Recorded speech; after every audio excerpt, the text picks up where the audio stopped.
آیت نمبر 4 دیکھیے، من شر الوسواس الخناس، ٹھیک ہے۔ اب یہاں پر اس آیت مبارکہ میں دو تین باتوں کو مد نظر رکھیں۔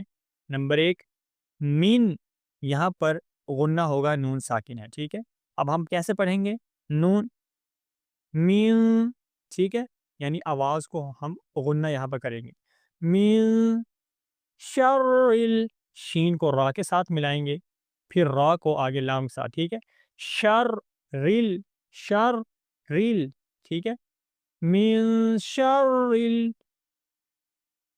اب آگے واؤ کو سین کے ساتھ ملا کے پھر آگے جو واؤ ہے اس کے اوپر زبر ہے، پھر آگے الف ہے، تو یہ جو واؤ کے بعد جو الف آ رہا ہے یہاں پر واؤ کو تھوڑا سا ہم لمبا کریں گے، ٹھیک ہے۔ پڑھیے دیکھیں، من شر الوسواس الخناس،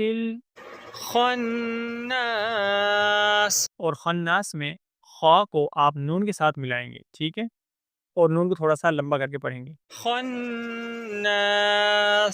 دوبارہ سے ریوائز کریں مکمل آیت مبارکہ کو، من شر الوسواس الخناس۔